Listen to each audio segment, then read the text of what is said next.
My whole family treated me like I was dead for 8 years because I went to college instead of their factory and missed all weddings and my grandmother's funeral, but when their business collapsed they demanded I pay $250,000 to bail them out, so I got lawyers and made them sign agreement to never contact me again. This happened recently, but the background goes back years.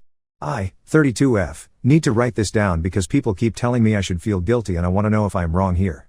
I grew up in Milton, a small town where my family ran a furniture manufacturing business for 3 generations. My grandfather started it in the 1960s. My father took over in the 1990s. The factory employed about 40 people at its peak. Everyone in town knew the Bennett name. My parents always said the business would pass to their children. I have 2 older brothers, Liam, 37M, and Hector, 35M, and a younger sister, Lisa, 29F. The problem started when I was in high school. I was good at science and math. My chemistry teacher, Mr. Harrison, told me I should apply to universities out of state. He said I had potential for engineering programs. When I mentioned this at dinner one night, my father put his fork down and stared at me. He asked why I would waste time on that when the business needed people. My mother said education was fine but family came first. Liam and Hector had both joined the factory right after graduating high school. They were learning the operations side and the sales side. Lisa was still in middle school, but everyone assumed she would work in the office doing bookkeeping. I applied to 3 universities anyway. I got accepted to all 3 with partial scholarships. One was a state school 6 hours away with a decent engineering program. I told my parents in March of my senior year. My father stood up from the table and walked out. He did not speak to me for 2 weeks. My mother said I was being selfish. She reminded me that Liam had given up a chance to play baseball at a community college to stay and work. Hector had turned down a job offer in the city to stay local. Why was I different? Why did I think I was better than them? My brothers started making comments. Hector called me the genius who was too smart for manual labor. Liam said I would come crawling back when I realized the real world was harder than textbooks. Lisa did not say much, but she stopped sitting with me at breakfast. My grandmother, my father's mother, told me I was breaking the family apart. She said 3 generations had built something and I was throwing it away for some piece of paper. My grandfather had been dead for 5 years by then, but she said he would be ashamed. I graduated high school in May. I had saved money from a part-time job at the grocery store. Mr. Harrison helped me figure out student loans. My parents did not come to my graduation. They said they had a big order deadline at the factory. Liam and Hector did not come either. Lisa came, but she sat in the back with our aunt and did not talk to me afterward. There was no graduation party. No celebration. I packed my things in June and took a bus to the university. My parents did not say goodbye. My father was at the factory. My mother was in the kitchen. I walked out the front door with 2 suitcases and nobody stopped me. The first few months at school were hard financially, but I managed. I called home twice in the first semester. My mother answered once and said she had to go. She did not ask how I was. The second time, Liam answered and told me to stop calling. He said I had made my choice. After that, I stopped trying. I heard from my aunt occasionally. She told me the business was doing fine. She told me Lisa had started working part-time in the office. She told me Liam got married. Hector got engaged. Nobody invited me to the weddings. I graduated with a degree in industrial engineering. I got a job at a consulting firm in the city, 3 hours from Milton. The pay was decent. I met my husband, Tom, 34M, at work. He was a project manager. We dated for 2 years and got married at a courthouse with 2 friends as witnesses. I did not invite my family. I did not see the point. Tom knew about the situation. He said it was their loss. After 4 years at the firm, Tom and I started our own consulting business. We focused on helping small manufacturers improve efficiency. Ironic, I know. The business did well. We landed several good contracts. We bought a house. We were comfortable. I thought about my family sometimes, but I did not reach out. 8 years passed. 8 years of nothing. No calls. No letters. No emails. I missed my grandmother's funeral because nobody told me she had died. I found out 3 months later from a Facebook post. Then last month, I got an email at my work address. It came through the contact form on our business website. The subject line said urgent family matter. The sender was my father. I stared at the screen for a long time. The email was short. It said he needed to talk. It said it was important. It gave a phone number. That was it. No apology. No explanation for 8 years of silence. I showed Tom. He asked if I wanted to call. I did not know. Part of me wanted to delete it. Part of me was curious. I waited 2 days. Then I called from my office on a Friday afternoon. My father answered on the second ring. He said my name like he was confirming it was me. Then he asked how I was. I said I was fine. There was a pause. Then he said he needed help.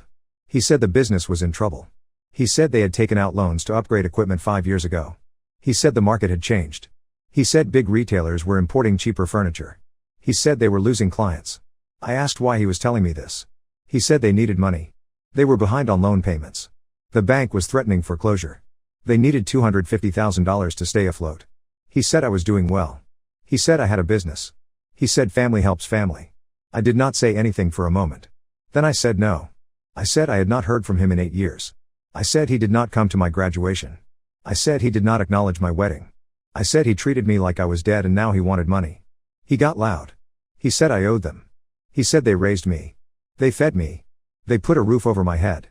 He said the least I could do was help save the family legacy. I said I did not ask to be born. I said raising me was his responsibility, not a favor. He called me ungrateful. He said I always thought I was better than everyone.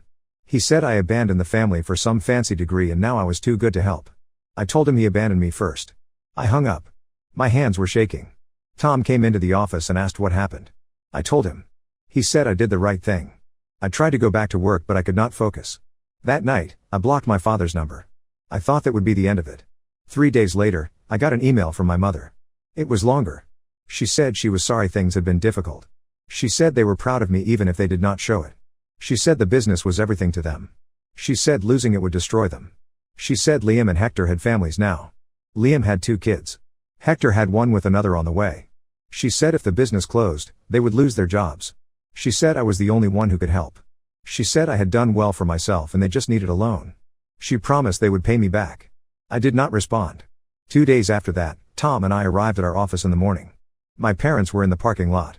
They were standing next to their truck. I had not seen them in 8 years. My father looked older. Thinner. My mother's hair was gray. Tom asked if I wanted him to handle it. I said no. We walked over. My father said they needed to talk. I said there was nothing to talk about. My mother started crying. She said they were desperate. She said they had nowhere else to turn. She said the bank was going to take everything. I told them I already said no. My father said I was being cruel. He said I was punishing them for something that happened years ago. I said they made it clear I was not part of the family. I said they could not ignore me for 8 years and then show up demanding money. My mother grabbed my arm. She said she was sorry. She said they made mistakes. She said they wanted to fix things. I pulled my arm away. Tom stepped between us. He told them they needed to leave. He said showing up at our workplace was not appropriate. My father said Tom did not understand. Tom said he understood perfectly. He said they cut off their daughter and now they wanted her money. He said they should leave before he called the police. My mother kept crying. My father stared at me. Then they got in their truck and left. I went inside. I could not work. I sat in my office. Tom brought me coffee. He asked if I was okay. I nodded but I was not. That was 3 weeks ago. Since then, I have gotten emails from Liam and Hector. Both said I was selfish. Both said I had an obligation to help. Hector said I should remember where I came from. Liam said I was killing the family business. I got a letter from Lisa at our office address. She said she understood why I left but she wished I would help anyway. She said she had a baby now and she needed her job. She said she did not want to take sides but the business closing would hurt everyone. I got messages from cousins I barely knew. They called me heartless. One said I should be ashamed. Another said blood was supposed to mean something. I have not responded to any of them. Tom says we should talk to a lawyer about harassment. I do not know if it counts as harassment. They are just emails and letters. But it does not stop. Every few days, there is something new. Someone else telling me I am wrong. My aunt, the one who used to give me updates, sent a message saying she thought I was better than this. That hurt more than the others. I keep thinking about what my father said. That I owe them. That they raised me. But they also cut me off. They chose the business over me. They did not come to my graduation. They did not invite me to weddings. They did not tell me my grandmother died. Now they want me to save them. Tom says it is not my responsibility. He says I do not owe them anything. But I keep getting these messages. I keep hearing that I am destroying the family. Am I wrong here? Should I help them? Update 1. I did not expect so many responses. Thank you for the support. I am writing this update because things have gotten worse and I need to document what is happening. After I posted, the messages continued. I got 3 more emails from extended family members. One was from my uncle, my mother's brother. He said he always liked me and thought I was smart but I was making a mistake. He said family businesses were rare now and I should help preserve ours. Another was from a second cousin who I met maybe twice in my life. She said she heard about the situation and wanted me to know that people in town were talking. She said the Bennett name meant something in Milton and I was ruining it. The third was from someone who claimed to be a family friend. That one called me names I will not repeat here. Tom and I talked about the lawyer option. We met with someone 2 weeks after my original post. She said the emails and letters could be considered harassment if they continued. She said we could send cease and desist letters to everyone who contacted me. She said we could also file for a restraining order if my parents showed up at our office again. The consultation cost $300. She said actually filing the paperwork would cost more. Tom wanted to do it. I said I would think about it. Then my parents showed up again. This time, they came to our house. It was a Saturday morning. Tom and I were having coffee in the kitchen. The doorbell rang. Tom answered. My parents were on the porch. My mother was holding a folder. My father asked if they could come in. Tom said no. My father said they drove 2 hours to get there. My mother said they just wanted to talk. Tom said I had made my position clear. He started to close the door. My father put his hand on it. Tom told him to remove his hand. My father said he just wanted 5 minutes. Tom said if he did not leave, Tom would call the police. I came to the door. My mother saw me and started talking fast. She said they brought documents. She said they had a business plan. She said if I loaned them the money, they could restructure the debt. She said they'd talk to an accountant. She said they could pay me back in 5 years with interest. She held out the folder. I did not take it. I told them I was not going to change my mind. My father said I was being stubborn. He said I was throwing away 3 generations of work. I said they threw me away first. My mother said that was not fair. She said they were trying to protect the business. I said they chose the business over their daughter. I said I was done. I closed the door. They rang the doorbell again. Tom called the police. We did not answer. They rang the doorbell 5 more times. Then they knocked. Then they left. The police arrived 10 minutes later. We told them what happened. They took a report. They said we could file for a restraining order if it happened again. They said they would drive by the house a few times that day to make sure my parents were gone. After they left, Tom and I sat in the living room. He asked if I was ready to contact the lawyer again. I said yes. On Monday, we hired her. She drafted cease and desist letters. We sent them to my parents, my brothers, and my sister. The letters said they needed to stop contacting me. They said any further contact would result in legal action. The lawyer charged us $1,200 to draft and send the letters. It felt like a lot of money to spend on my own family, but Tom said it was necessary. For about a week, there was silence. No emails. No letters. No visits. I thought maybe it worked. Then I got a call from my aunt. She was upset. She said the letters made things worse. She said my parents were humiliated. She said people in town knew about the legal threats now and it was making the family look bad. She said I should have just talked to them instead of bringing lawyers into it. I said I tried talking. I said they showed up at my office and my house. I said I had a right to be left alone. She said I was overreacting. She said family does not sue family. I told her I was not suing anyone. I was just asking to be left alone. She hung up on me. 2 days after that, I got a Facebook message from Lisa. She said she was sorry for sending the letter. She said she was pressured by Liam and Hector. She said they told her I would listen to her because she was the youngest. She said she did not want to be in the middle of this. She said she wished things were different. She said she missed me. That message made me pause. Lisa was 16 when I left. She was just a kid. She did not make the decision to cut me off. But she also did not reach out for 8 years. I did not respond to the message. Then last week, I found out the factory closed. My aunt sent me an article from the local newspaper. The headline said Bennett Furniture shuts down after 60 years. The article said the business had filed for bankruptcy. It said the bank had foreclosed on the building and the equipment. It said 42 people lost their jobs. It said the factory had been a cornerstone of the Milton economy.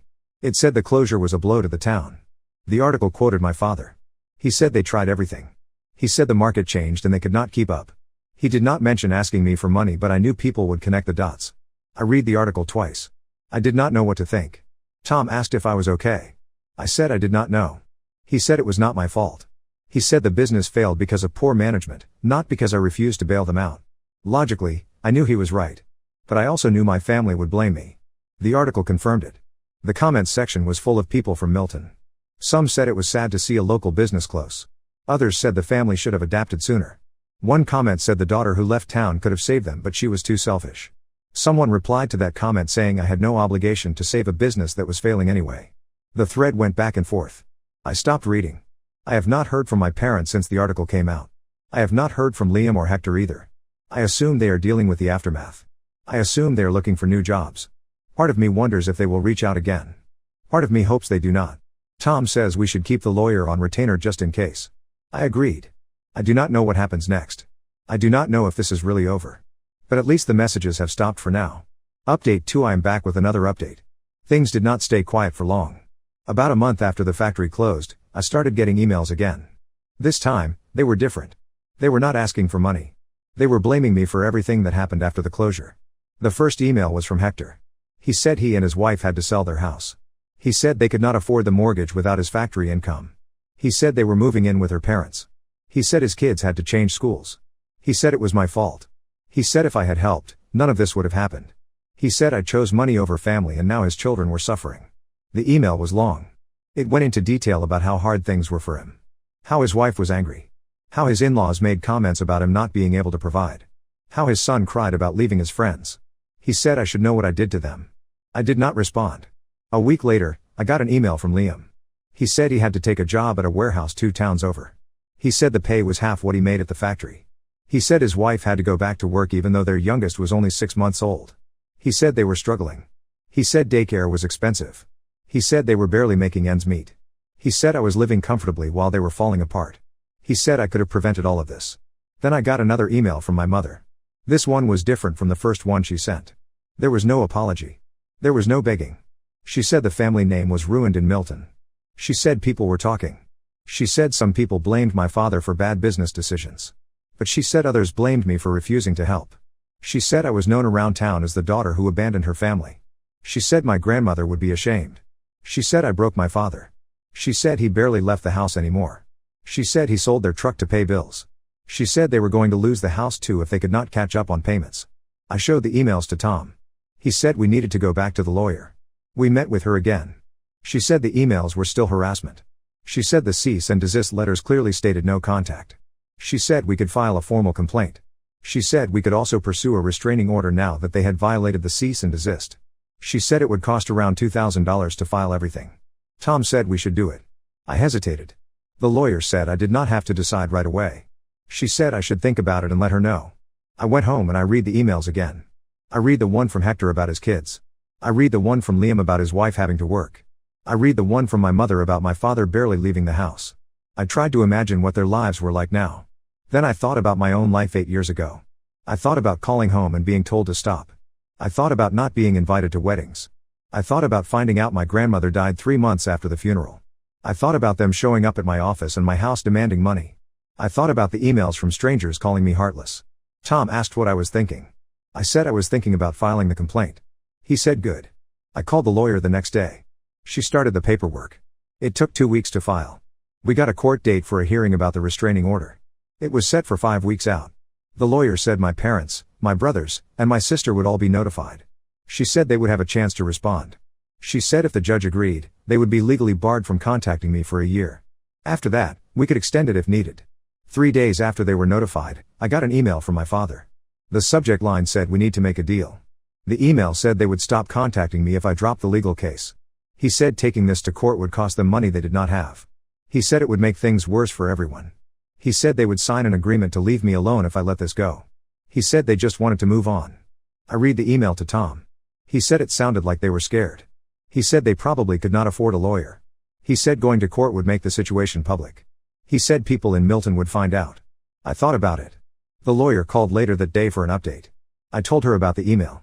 She said if they were willing to sign a formal agreement, we could avoid court. She said she could draft a no-contact agreement. She said it would be legally binding. She said if they violated it, we could take them to court without another hearing. She said it would save us money too.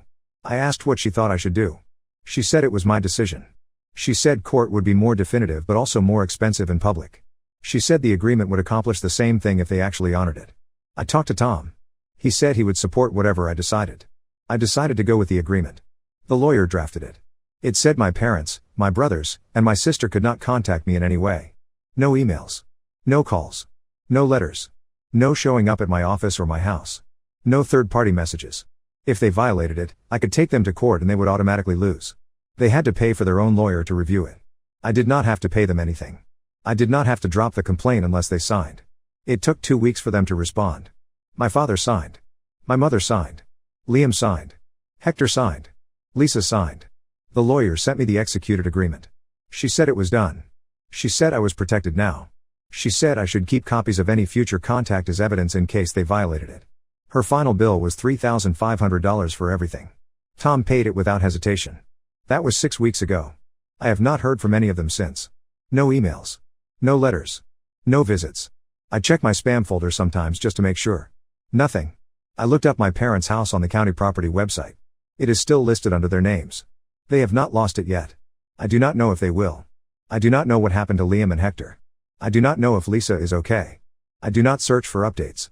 I do not ask my aunt. I let it go. Update 3. This will be my final update. I am writing this because a few people messaged me asking what happened. I also want to close this chapter for myself. It has been 4 months since my family signed the no contact agreement. They have not reached out. Not once. The agreement worked. I do not get emails anymore. I do not get letters. I do not see them in parking lots. My life has gone back to normal. Tom and I are busy with work. We took on 2 new clients last month. We are talking about hiring another consultant to help with the workload. Things are good. But about 6 weeks ago, something happened that I did not expect. I got a message on LinkedIn from someone I did not know. Her name was Eleanor. Her profile said she worked in HR at a manufacturing plant in a town near Milton. She said she saw my profile and noticed I was from the area. She said she was reaching out because she wanted to give me some information. She said she thought I should know that my brother Liam had applied for a job at her company. She said during the interview, he was asked about his previous employment. She said he told them he worked at Bennett Furniture until it closed. She said he also told them the business failed because his sister refused to invest in it. She said he told them I was wealthy and I let the family business die. Eleanor said she normally would not reach out about something like this. But she said she looked me up after the interview. She said she saw my business website. She said she read some articles about the work Tom and I do. She said she found my Reddit posts. She said after reading everything, she wanted me to know what Liam was saying. She said her company did not hire him. She said they did not like how he blamed family members for his problems during an interview. She said it was unprofessional. She said she thought I should know in case he was telling this story to other people. I thanked her for reaching out. I did not know what to do with the information. I told Tom. He said it confirmed what we already knew. He said my family was going to blame me no matter what. He said there was nothing I could do about it. He said people could believe what they wanted. I agreed. But it still bothered me. The idea that Liam was out there telling people I killed the family business. The idea that people might believe him. Then 2 weeks ago, I got another message. This one was on Facebook. It was from someone I went to high school with. Her name was Amanda. She said she still lived in Milton. She said she heard about what happened with my family.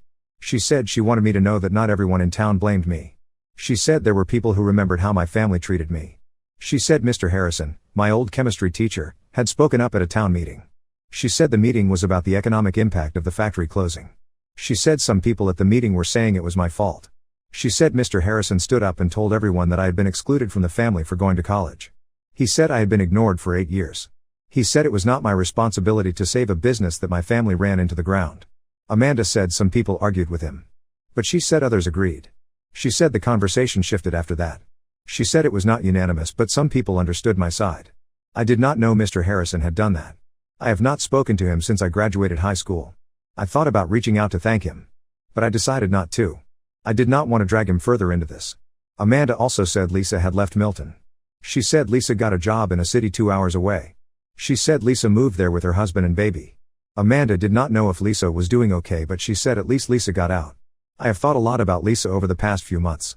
She was the only one who seemed even a little bit sorry. But she also signed the no contact agreement. She also chose not to reach out before everything fell apart. I do not know if I will ever hear from her again. Part of me hopes I do. Part of me thinks it is better if I do not. As for my parents, I do not know what happened to them. I do not know if they lost the house. I do not know where they are living. I do not search for information. I do not ask. Tom says that is healthy. He says I do not owe them my energy. I agree with him. But sometimes I still think about them. I think about my father saying I owed them. I think about my mother crying in the parking lot. I think about the folder she brought to my house with the business plan. I think about how they really believed I would give them the money. How they really believed I owed it to them. I do not feel guilty anymore. I did for a while. I felt guilty every time I got an email from Hector about his kids. I felt guilty when I read the article about the factory closing. But I do not feel guilty now. I did not cause the business to fail. I did not force my father to take out loans he could not repay. I did not make the market shift. I did not choose to cut myself off from the family. They did that. They made it clear I was not part of the family unless I stayed and worked at the factory. They made it clear my education was a betrayal. They made it clear I was not welcome. And then, when they needed money, they acted like none of that mattered. They acted like 8 years of silence could be erased with one phone call. Tom and I are moving forward. We are looking at buying a bigger house. We are thinking about starting a family in the next few years. I am building a life that has nothing to do with Milton or the Bennett name or the factory. I am building something that is mine. And nobody can take that away from me. I do not know if my family will ever try to contact me again. The agreement lasts for 5 years. After that, I can renew it or let it expire. I have not decided yet. For now, I am just living my life. I am working. I am spending time with Tom. I am moving on. And that is enough. Now let's move to the next story. Story 2. My older sister tried to force my younger sister into being her surrogate and having her baby, so I had to intervene before she ruined her life forever. When I confronted her with evidence, she broke down crying and admitted the real reason behind I've been lurking on this site for months but never posted anything before.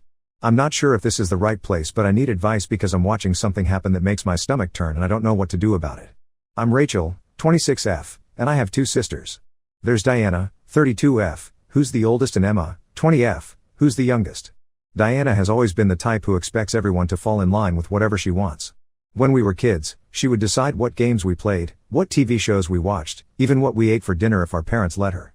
Emma and I learned early on that it was easier to just go along with Diana than to fight her on everything. Emma is completely different from Diana. She's always been quiet and goes out of her way to avoid conflict. In high school, she would give up her weekend plans if Diana needed a ride somewhere or wanted to borrow her clothes. Our parents used to say Emma was just being a good sister, but I could see it wasn't really about being good. Emma was scared of making Diana angry. The dynamic between them got worse after our parents died in a car accident 3 years ago. Diana was already married by then and living in her own house, but Emma was still in high school. Diana convinced Emma to move in with her and her husband instead of going to live with our aunt like our parents had wanted. Diana said it would be better for Emma to stay close to family, but really she just wanted control over Emma's life. Diana has been trying to get pregnant for almost 3 years now. She and her husband Marcus, 34M, started trying right after they got married. At first everything seemed normal. Diana would make jokes about how she was going to be such a great mom and how she couldn't wait to have a little mini-me running around. But months went by and nothing happened. After the first year, Diana started seeing doctors. She went to specialist after specialist, trying to figure out what was wrong. Marcus got tested too. The doctors said there was nothing obviously wrong with either of them, but Diana wasn't getting pregnant. She started tracking her cycles obsessively, taking vitamins, changing her diet, doing yoga, trying acupuncture. Nothing worked. Then Diana had a miscarriage at 8 weeks. She was devastated. She took 2 weeks off work and barely left her bedroom. Emma was still living with them at the time and she basically became Diana's personal servant during those weeks. She brought Diana meals, did all the housework, and listened to Diana cry for hours every night. Diana got pregnant again 6 months later, but she miscarried at 10 weeks. The same thing happened a third time at 9 weeks. Each time, Diana became more desperate and more controlling. She started blaming everything on stress, on the environment, on her job, on Emma not being supportive enough. Around this time, Diana became obsessed with Marcus's mother. Mrs. Chen, 58F, is wealthy and has very strong opinions about family. She's the type of person who talks constantly about carrying on the family name and having grandchildren. She made comments about how Diana needed to hurry up and give her grandchildren because she wasn't getting any younger. She would compare Diana to Marcus's cousin who already had 2 kids. Mrs. Chen started making these comments at every family dinner. She would bring up articles she read about fertility treatments and suggest that maybe Diana should try harder. She even offered to pay for expensive procedures if that's what it took. Diana started acting different around her mother-in-law, trying to prove she was doing everything possible to get pregnant. The worst part was watching Emma during all of this. She was supposed to be enjoying her last year of high school, but instead she was managing Diana's emotional breakdowns and dealing with Mrs. Chen's constant visits and comments. Mrs. Chen took a liking to Emma and would always compliment her on how pretty she was and how healthy she looked. She would make comments about how Emma had good childbearing hips and how she would probably have no trouble getting pregnant when the time came. Emma graduated high school last spring and started community college in the fall. She was planning to transfer to a 4-year university after getting her basic classes done. She seemed excited about finally having some independence and making her own choices about her future. That's when Diana came up with her plan. It started with small comments. Diana would mention how some celebrities used surrogates and how it was becoming more common.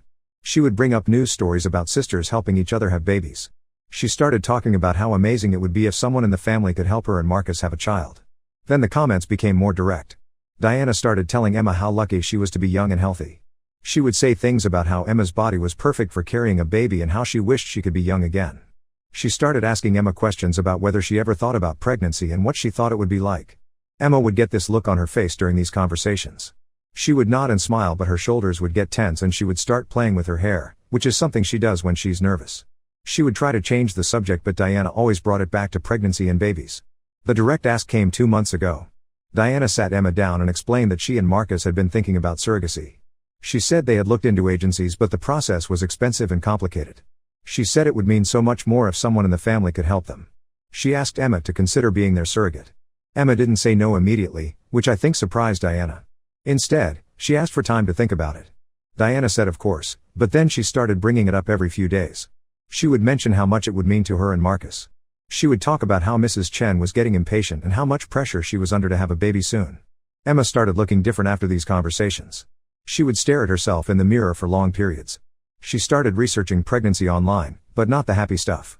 She was looking up complications, medical risks, and birth injuries. She watched birthing videos that left her pale and shaky. When I tried to talk to Emma about it, she would insist that she was fine with the idea. She said Diana had done so much for her after our parents died and this was a way she could pay her back. She said Diana deserved to be happy and have the family she wanted. But Emma didn't look happy when she said these things. She looked tired and scared. Diana started making plans before Emma had even agreed. She talked about Emma moving back into their house during the pregnancy so Diana could make sure she was eating right and taking care of herself. She mentioned that Emma would need to stop going to school during the pregnancy because stress wasn't good for the baby. She said Emma could go back to school after the baby was born. Emma started having panic attacks. She would wake up in the middle of the night gasping for breath. She stopped eating regular meals and started losing weight. When I asked her about it, she said she was just nervous about the responsibility of carrying Diana's baby. The breaking point for me came last week. I was at Diana's house for dinner and Mrs. Chen was there. She started going on about how excited she was about the baby and how she couldn't wait to hold her first grandchild. She kept looking at Emma and making comments about how she was going to be such a good mother someday. Then she said something that made my blood run cold. Mrs. Chen said that if the pregnancy didn't work out with Diana's eggs, they could always use Emma's eggs instead. She said it would still be family DNA and that's what really mattered. Diana didn't look surprised by this comment. She nodded and said they had discussed all the options with their doctor. Emma went to the bathroom right after that and didn't come back for 20 minutes. When she finally returned, her eyes were red and she looked sick. She barely spoke for the rest of the evening. That's when I realized this wasn't just about surrogacy anymore. Diana and Mrs. Chen were planning to use Emma as both an egg donor and a surrogate if necessary. They were talking about Emma like she was just a vessel for producing their baby, not like she was a person with her own life and dreams. I tried to talk to Emma again after that dinner. I told her she didn't have to do this just because Diana wanted her to. I said there were other options and that Diana could find a professional surrogate if she really wanted to go that route. Emma just kept saying that Diana needed this and that she was the only one who could help her. Diana has been getting more pushy as Emma's 20th birthday approaches next month. She says she wants to start the process right after Emma's birthday so they can have the baby before Mrs. Chen gets too old to enjoy being a grandmother. She's already made appointments with fertility doctors and expects Emma to come with her. Emma agreed to go to the appointments. She says she wants to understand the process better. But I can see she's not sleeping well and she's lost more weight. She keeps researching pregnancy complications online and asking me weird questions about childbirth and recovery times. The worst part is that I think Diana knows Emma doesn't really want to do this. Last week I heard Diana tell Emma that she shouldn't look so worried all the time because stress would be bad for the baby. She said Emma needed to start getting excited about the pregnancy or it might not work out well. I feel stuck because I don't want to make things worse for Emma, but I also can't watch her destroy her life for Diana's sake. Emma should be thinking about transferring to university and figuring out what she wants to study. Instead, she's planning to spend the next year pregnant with her sister's baby and then go back to living under Diana's control. I've thought about talking to Diana directly, but she doesn't listen to me when it comes to Emma. She thinks I'm jealous or trying to cause problems. I've thought about talking to Marcus, but he just goes along with whatever Diana wants. I don't know what to do. Should I try to intervene more directly? Should I try to convince Emma to move out of Diana's house? Should I contact someone else for help? I'm scared that if I push too hard, Diana will cut me off from Emma completely and then Emma won't have anyone looking out for her. Has anyone else dealt with a situation like this? How do you help someone who won't admit they need help? Update 1. I wasn't planning to post an update, but things have gotten much worse and I need to get this out somewhere because I feel like I'm going crazy. After I made my original post, I decided I had to do something more direct. I couldn't keep watching Emma get pushed into this situation. Some of the comments on my post really opened my eyes to how manipulative Diana was being and how Emma might not even realize she had a choice. The first thing I did was show Emma my Reddit post and some of the responses. I thought maybe if she saw that other people thought the situation was wrong, she might feel more confident about saying no to Diana. Emma read about half of the post before she had to run to the bathroom to throw up. She does that when she gets really stressed. When she came back, she said she couldn't read anymore because it was making her feel sick.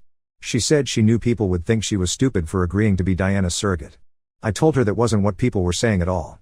I explained that they were concerned about Diana pressuring her and that they thought she should have more time to make such a big decision. Emma just shook her head and said she had already made up her mind and she didn't want to talk about it anymore. But I could tell the post had affected her because she started asking me more questions about the medical side of pregnancy. She wanted to know about all the things that could go wrong and what the recovery process was like. I realized she had been doing her own research but hadn't been getting clear answers. I have a friend from college who became a nurse practitioner and specializes in women's health. I asked her if she would be willing to talk to Emma about what pregnancy and childbirth actually involve. My friend Sarah agreed to meet with Emma and give her honest information about the physical and emotional challenges. Sarah spent 2 hours with Emma going through everything. She explained how pregnancy changes your body permanently, not just during the 9 months. She talked about the risk of complications like gestational diabetes, preeclampsia, and postpartum depression. She showed Emma pictures of what bodies look like after childbirth and explained that some changes never go back to normal. The part that seemed to affect Emma the most was when Sarah explained about bonding hormones. She told Emma that carrying a baby for 9 months creates powerful emotional attachments that don't just disappear after birth. She said many surrogate mothers struggle with handing over babies even when they plan to do it from the beginning. Emma was quiet for a long time after that conversation. She asked Sarah a lot of questions about birth control and what would happen if she decided she didn't want to get pregnant right now. Sarah gave her information about different options and told her that she had every right to wait until she was older and more established in her life. After Emma left, Sarah told me she was concerned about the situation. She said Emma seemed very young and uncertain, not like someone who had made a confident decision about surrogacy. She offered to write a letter stating that Emma wasn't a good candidate for pregnancy at this time if that would help. I thought that letter might give Emma an official reason to back out that Diana couldn't argue with. Sarah wrote a letter explaining that Emma was underweight, showing signs of stress, and not emotionally prepared for the challenges of pregnancy. She recommended waiting at least 2 years before considering pregnancy for any reason. I gave Emma the letter and suggested she could show it to Diana as a medical reason to postpone the surrogacy plan. Emma seemed relieved to have something official she could point to, but she was also worried about how Diana would react. She was right to be worried. When Emma showed Diana the letter, Diana exploded. She accused me of interfering and trying to sabotage her chance to have a baby. She said I was jealous that Emma was willing to help her and that I was trying to turn Emma against her. Diana called me that night screaming about how I had no right to get involved in their family business. She said the letter was meaningless because Sarah didn't know Emma well enough to make medical recommendations. She accused me of bribing Sarah to write a fake letter. But the worst part was what Diana said about Emma. She told me that Emma was too young and naive to understand what was best for her, and that's why she needed Diana to make decisions for her. She said Emma would regret it later if she didn't help Diana have a baby now, because Diana might not be able to have children if they waited much longer. Then Diana said something that made me realize how deep this manipulation went. She told me that Mrs. Chen had already told her extended family about the pregnancy plan and that everyone was expecting an announcement soon. She said it would be embarrassing for the whole family if Emma backed out now. I asked Diana when Mrs. Chen had told people about this, since Emma hadn't even officially agreed yet. Diana got quiet for a moment, then said that she had been so confident Emma would agree that she had asked Mrs. Chen to start spreading the word to get everyone excited. That's when I understood that Diana had never really given Emma a choice. She had made public commitments based on Emma's agreement before Emma had even made a final decision. Emma was now trapped not just by Diana's pressure, but by the expectations of Mrs. Chen's entire family. I tried to explain this to Emma, but she was already spiraling into panic mode. She said she couldn't disappoint everyone now that they were all expecting her to have Diana's baby. She said she would look selfish and ungrateful if she changed her mind. Emma started having panic attacks almost daily after that. She would wake up gasping and sweating in the middle of the night. She stopped going to her college classes because she couldn't concentrate. She spent hours staring at herself in mirrors, touching her stomach and crying. Diana noticed Emma's panic attacks but interpreted them as excitement about the pregnancy. She started making more concrete plans. She found a fertility clinic that would work with them and made appointments for all the initial testing. She started planning Emma's room in their house and talking about maternity clothes. The breaking point came when Diana announced that she had quit her job to focus on preparing for the baby. She said she wanted to be available to take care of Emma during the pregnancy and that they didn't need her income anymore because Mrs. Chen was going to support them financially during this time. When I heard that Diana had quit her job, I realized she was burning bridges to make it harder for Emma to back out. If Emma changed her mind now, Diana would be unemployed and would have disappointed Mrs. Chen after accepting her financial support. I decided I had to confront Diana directly, even though I knew she wouldn't want to hear what I had to say. I prepared for the conversation by writing down all the points I wanted to make so I wouldn't get distracted by her attempts to manipulate the discussion. I went to Diana's house when I knew Marcus would be at work and Emma would be at school. I wanted to talk to Diana alone so she couldn't use Emma's presence to avoid the conversation. The conversation didn't go the way I expected. Instead of getting angry immediately, Diana started crying as soon as I brought up my concerns about Emma. She broke down completely and admitted that she was scared Mrs. Chen would cut them off financially if they didn't produce a grandchild soon. Diana told me that Mrs. Chen had been making comments about how maybe Marcus should have married someone who could give her grandchildren. She said Mrs. Chen had started mentioning other young women in their community who were married and already had babies. Diana was terrified that Mrs. Chen would convince Marcus to leave her if she couldn't get pregnant. This was the first time I had seen Diana vulnerable like this. Usually she was so controlling and confident, but the pressure from Mrs. Chen had broken her down. She admitted that she knew Emma didn't really want to be a surrogate, but she felt like she was out of options. I realized that Diana was also a victim in this situation, even though she was victimizing Emma. Mrs. Chen was manipulating Diana the same way Diana was manipulating Emma, just with different tactics. But understanding Diana's situation didn't make me feel better about what was happening to Emma. If anything, it made me more worried because it meant Diana was getting more desperate and would probably push Emma even harder. I tried to suggest alternatives to Diana. I brought up using a professional surrogate or waiting longer to see if she could get pregnant naturally. I even suggested that maybe Marcus needed to stand up to his mother and set some boundaries about her involvement in their reproductive choices. Diana rejected all of these suggestions. She said they couldn't afford a professional surrogate even with Mrs. Chen's help. She said she was too old to wait longer. And she laughed bitterly when I mentioned Marcus standing up to his mother. She said Marcus would never go against his mother's wishes because he was too dependent on her financially. That's when Diana told me something that changed everything. She said the fertility clinic had already done preliminary testing on her eggs and found that most of them weren't viable for IVF. The doctor had recommended using donor eggs if they wanted to try in vitro fertilization. Diana said she would be open to using donor eggs as long as the donor was someone close to her genetically. Since Emma was her sister, using Emma's eggs would be the next best thing to using her own. The plan was to try IVF with Diana's eggs first, but if that didn't work, they would use Emma's eggs. But here's the part that made my stomach drop.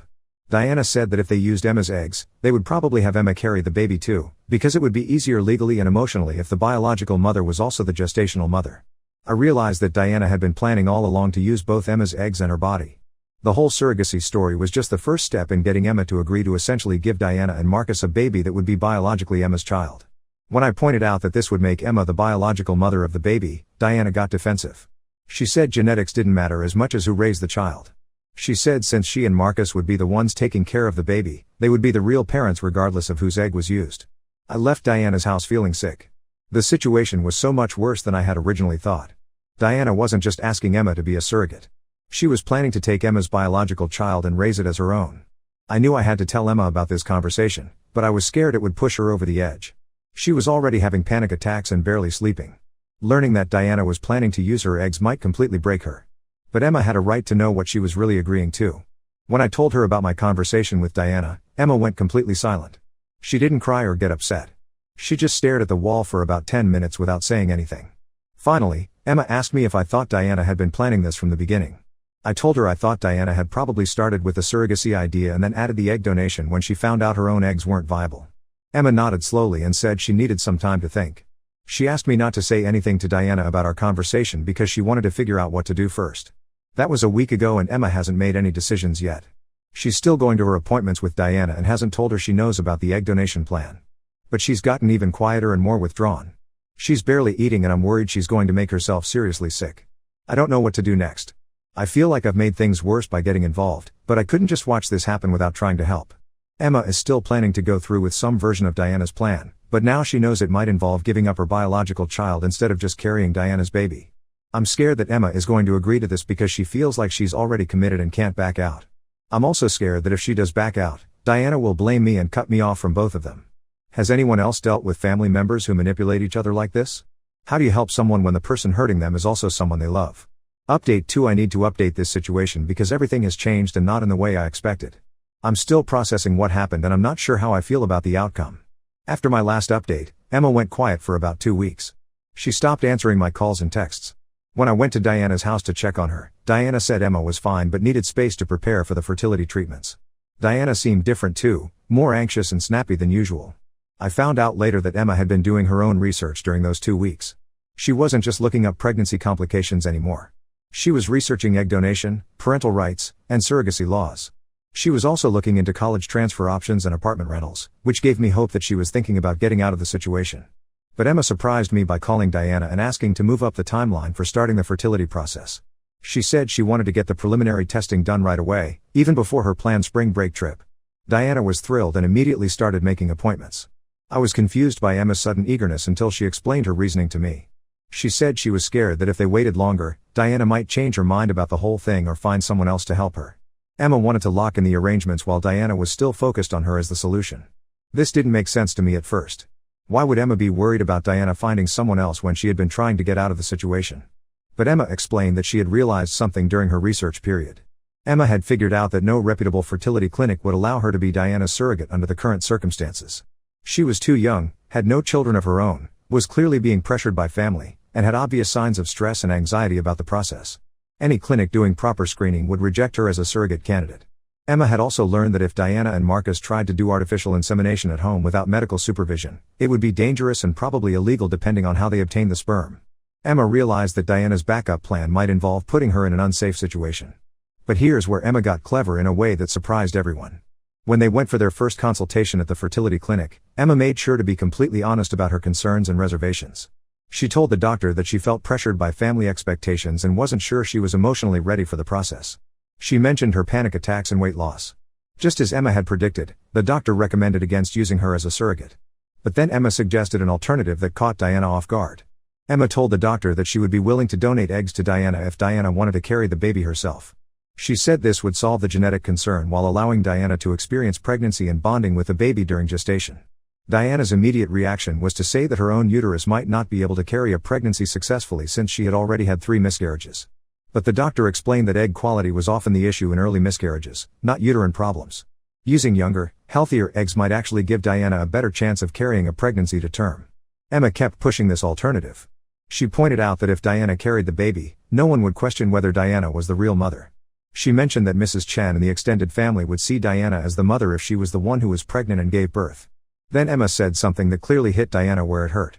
She asked Diana whether she was sure she wanted Emma walking around Diana's house pregnant for 9 months, getting attention from Marcus and Mrs. Chen, and being treated like the important person in the family. Emma also pointed out that if Emma carried the baby, especially if it was Emma's biological child, people might always think of it as Emma's baby who was being raised by Diana. But if Diana carried the baby, everyone would see Diana as the natural mother regardless of whose egg was used. I watched Diana's face during this conversation and I could see Emma's words hitting their target. Diana had always been competitive with Emma and jealous of the attention Emma got from other people. The idea of Emma being the center of attention during a pregnancy clearly bothered Diana. Diana started to warm up to the idea of carrying the baby herself. She asked the doctor more questions about the success rates of IVF with donor eggs versus using a surrogate. She seemed to like the idea of being pregnant and having people focus on her instead of Emma. The doctor was supportive of this plan. He said using Emma's eggs with Diana as the gestational carrier would give them good odds of success while avoiding the legal and emotional complications of surrogacy. He recommended they start with testing both women to make sure they were good candidates for the procedure. Diana agreed to this plan, and I think she was actually excited about it.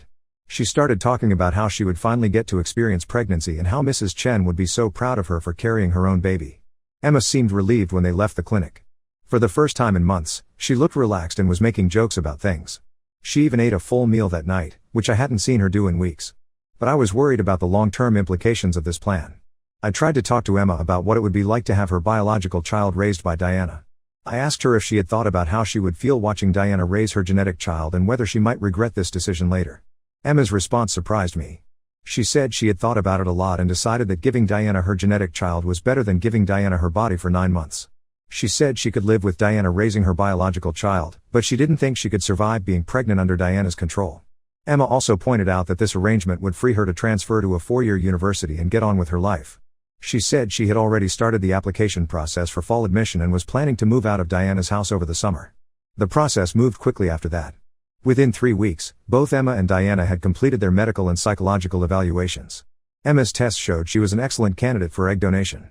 Diana's tests showed that she was physically capable of carrying a pregnancy, though her egg quality was poor as expected. They started Emma on hormone treatments to prepare for egg retrieval. Emma handled the medications well and didn't seem to have any major side effects. Diana started preparing her body for embryo transfer. But something changed in Diana's attitude during this process.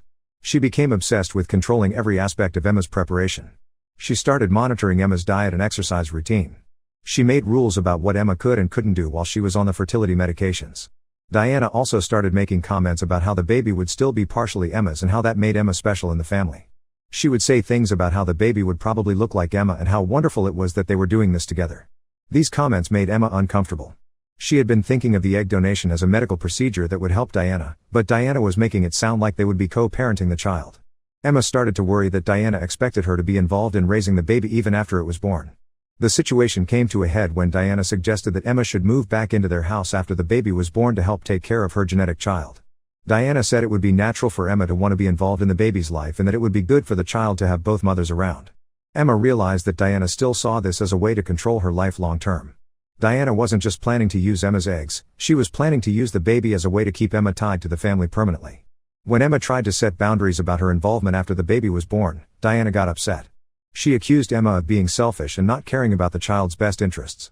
She said Emma couldn't just donate eggs and then walk away from her responsibilities as the biological mother.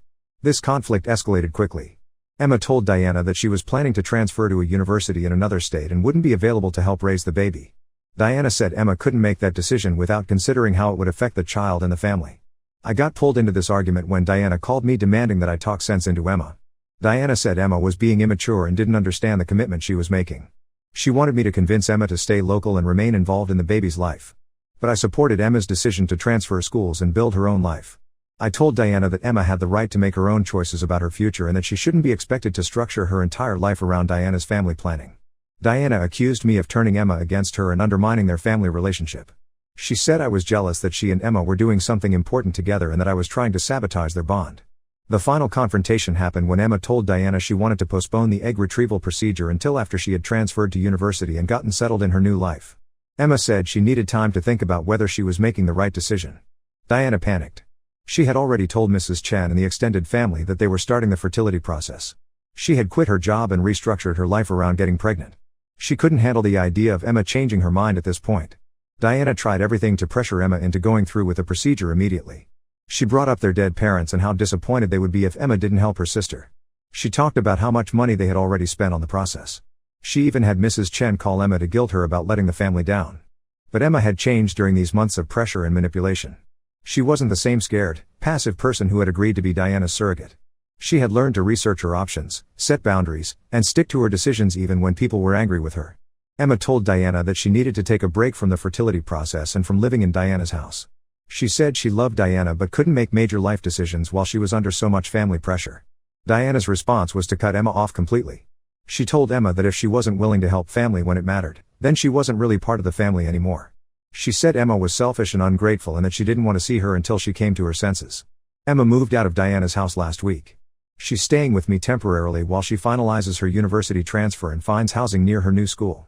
She seems lighter and more like herself than she has in months. But I know this situation isn't really resolved. Diana is still desperate to have a baby and still under pressure from Mrs. Chen. Emma still feels guilty about not helping her sister, even though she knows she made the right choice for herself. I don't know if Diana and Emma will ever repair their relationship. Right now Diana sees Emma as someone who betrayed her when she needed help most. Emma sees Diana as someone who is willing to sacrifice Emma's entire future for her own desires. The saddest part is that I think Diana really does love Emma, but she loves her in a controlling, possessive way that doesn't respect Emma's autonomy. And Emma loves Diana too, but she finally learned that love doesn't mean sacrificing yourself completely for someone else. I'm proud of Emma for standing up for herself, but I'm also sad that it cost her relationship with Diana. I hope someday they can find a way to have a healthier relationship, but right now they both need space to figure out who they are without this dynamic. Final update: this will be my last update on this situation. I'm writing this mostly for closure and to let people know how things ended up, though I'm not sure anyone will find this ending satisfying. Emma started at her new university 6 weeks ago. She's majoring in social work, which makes sense given everything she's been through. She says she wants to help other people who are stuck in manipulative family situations. She's doing well academically and has made friends in her dorm. For the first time since our parents died, Emma seems to be living her own life instead of arranging it around other people's needs. Diana's situation got worse after Emma left. Without Emma as a potential egg donor, Diana had to face the reality that her options for having a biological child were limited and expensive. Mrs. Chen's patience ran out when she learned that Emma had backed out of the arrangement. Mrs. Chen blamed Diana for not being able to manage her own family and questioned whether Diana was really committed to giving her grandchildren. She started making comments about how maybe Marcus should consider other options for building a family, which Diana interpreted as threats about their marriage. The pressure from Mrs. Chen intensified when Marcus's cousin announced her third pregnancy. Mrs. Chen started making direct comparisons between the cousin and Diana, pointing out that the cousin was younger when she started having children and had never needed fertility assistance. Diana became desperate enough to contact me several times asking if I could convince Emma to reconsider the egg donation. She offered to compromise by letting Emma donate eggs without any expectation of ongoing involvement in the child's life. She even offered to pay Emma, which showed how far she had moved from her original position that family should help family without compensation. I refused to pressure Emma and told Diana she needed to respect Emma's decision. Diana accused me of destroying her chance at motherhood and said I would regret it when she and Marcus divorced because they couldn't have children. But that's not what happened. Marcus finally reached his limit with his mother's interference. The breaking point came when Mrs. Chen suggested that maybe Diana should consider divorce so Marcus could marry someone who could give him children easily. Marcus told his mother that her comments were unacceptable and that she needed to stop interfering in their marriage. Mrs. Chen didn't take this well. She threatened to cut off financial support if Marcus didn't start taking her advice more seriously. She said she had invested too much in their future to watch them waste opportunities for grandchildren. Marcus surprised everyone by telling his mother that they would rather struggle financially than live under her control. He got a second job to replace the income they had been receiving from Mrs. Chen. He also started going to counseling with Diana to work through the stress and pressure they had been under. The counseling helped Diana realize how much damage she had done to her relationship with Emma. She started to understand that her desperation for a baby had caused her to treat Emma like a resource instead of a person. She wrote Emma a long letter apologizing for the pressure and manipulation. Emma didn't respond to the letter immediately. She needed time to process Diana's apology and figure out whether she wanted to rebuild their relationship. When she finally called Diana, their conversation was awkward but civil. Diana asked Emma if there was any chance they could have a relationship without the fertility issues being part of it. Emma said she was willing to try but that she needed Diana to accept that Emma's life decisions were not up for family discussion or approval. They started talking on the phone once a week. The conversations were careful and surface level at first, but they gradually became more natural. Diana told Emma about the counseling and how she was learning to set boundaries with Mrs. Chen. Emma told Diana about her classes and the friends she was making. The relationship is still fragile. Emma visits Diana and Marcus once a month, but she stays in a hotel instead of their house. They don't talk about fertility treatments or future family planning. Diana has stopped making comments about Emma's life choices or trying to give her advice about school and career decisions. Diana and Marcus decided to pursue adoption instead of continuing with fertility treatments. They realized that their focus on having a biological child had been causing them to overlook other ways of building a family. The adoption process is going slowly, but they seem more relaxed and happier than they were during the fertility treatment period. Mrs. Chen was not supportive of the adoption decision. She made comments about how adopted children aren't real family and how disappointed she was that Marcus wasn't carrying on the family bloodline. Marcus finally told his mother that her opinions about their family planning were no longer welcome and that she needed to respect their choices or limit her contact with them. Mrs. Chen chose to limit contact. She still sees Marcus and Diana occasionally, but the relationship is much more distant. Marcus says this has actually improved his marriage because he and Diana can make decisions without worrying about his mother's reactions. Emma and I have gotten closer during this whole process. She calls me when she's struggling with guilt about Diana or when she needs someone to remind her that she made the right choice. I visit her at school sometimes and it's good to see her developing her own identity separate from our family dynamics. Emma started dating someone at school, which she told me about but hasn't mentioned to Diana yet. She's being careful about what information she shares with Diana because she doesn't want Diana to start giving opinions about her relationship choices. I think Emma is still processing the trauma of being manipulated by Diana for so many months. She sometimes has nightmares about being pregnant and trapped. She's considering counseling to work through these feelings, but she's taking her time deciding whether she's ready for that step. The hardest part for Emma is that she still loves Diana and wants to have a sister relationship with her, but she doesn't trust Diana not to become controlling again if Emma lets her guard down. Emma has learned to protect herself, but maintaining those boundaries with someone you love is exhausting. Diana seems to have genuinely changed her approach to relationships. She doesn't try to control Marcus's decisions anymore and she's learning to ask Emma about her life instead of giving advice. But I wonder sometimes if this change will last or if Diana will go back to her old patterns when she gets stressed about something else. The adoption process has been good for Diana because it's forcing her to focus on what kind of parent she wants to be instead of just desperately trying to become pregnant. She's taking parenting classes and reading books about child development. She seems to be approaching parenthood more thoughtfully than she did when she was focused on fertility treatments. Marcus has become more assertive in general since standing up to his mother. He's taken more leadership in his marriage and seems happier at work. He told me that the whole experience taught him that he had been avoiding conflict for too long and that some fights are worth having. I don't know if our family will ever be completely normal, whatever that means. There's still tension and awkwardness when we're all together. Emma is cautious around Diana and Diana is careful not to overstep boundaries with Emma. But we're all learning to have relationships with each other as adults instead of falling back into the childhood patterns that cause so many problems. The biggest change is that Emma is no longer the family peacekeeper who sacrifices herself to keep everyone else happy.